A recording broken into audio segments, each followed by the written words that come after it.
Hello everyone, let's get you ready for 2016's fantasy football season. Fantasy Football Show. Now I'm going to give you 5 easy tips on getting ready when you may not be an expert by any means. You'll notice that I'm wearing baseball gear, and that's because football is not my first sport. I know a lot more about baseball, but I still play some fantasy football, and I think a lot of you out there might kind of be in the same boat. So you're going into fantasy football, maybe looking at some top 250, top 100, whatever lists, and that's maybe all you know. You might watch your favorite team once in a while. I kind of got into watching the Carolina Panthers last year because the 49ers were so bad, but overall I just don't watch or pay attention to football as much as I do baseball or basketball. Here we go. Number 1, for at least looking like you know a little bit, is don't pick up a fantasy football magazine on the way to your draft. If that's what you do, everybody's going to target you.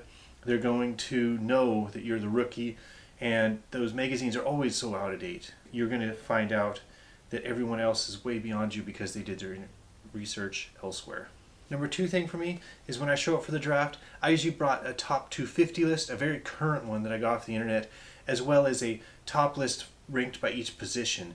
That way you know both what to do where the players ranked overall, and you know how to fill spots that you might have empty later on in the draft.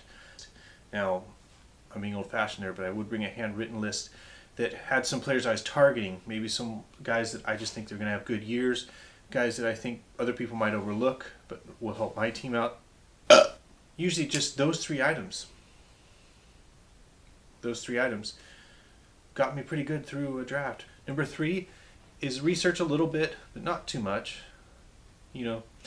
I usually make sure that I have a theme for my draft. For example, a lot of years I went through with the players and tried to determine, are these players going into their peak, or either their what you might call their peak or their prime, or are they coming out of it? So I'd have a little bit of a formula, maybe players' age, how they've done the last couple years, what kind of talent level they have, and are they on the increase or are they on the decline? But always have a theme. Just it kind of gives you a little bit of direction. Your theme could be all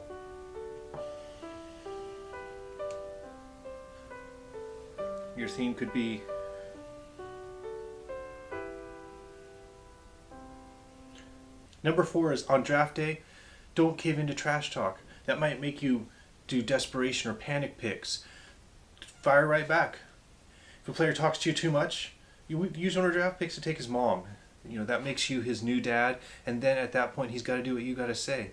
Talking smack, you're his dad now, send him to the corner. Time out. Mom. Number 5 is don't go crazy. Like in your research, if you target a guy that you think might be having a good year, but the lists say he's going in the 5th round, don't take him in the 1st round. A lot of times going in the draft I'll make a rule, like don't reach more than 1 round. For example, if I really want a player and he's targeted for the 3rd round, don't pick him in the 1st, pick him in the 2nd, if you really want to reach to get him.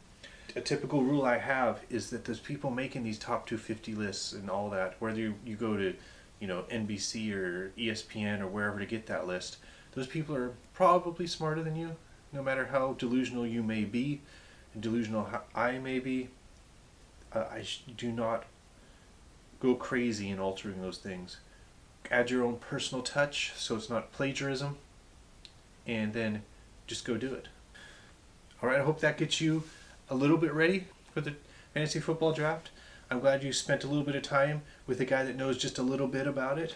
And epilogue 2 points. Number 1, research pays off in fantasy football. Number 2, subscribe to the Dumb Guys and tell us what you think in the comments. I'm out.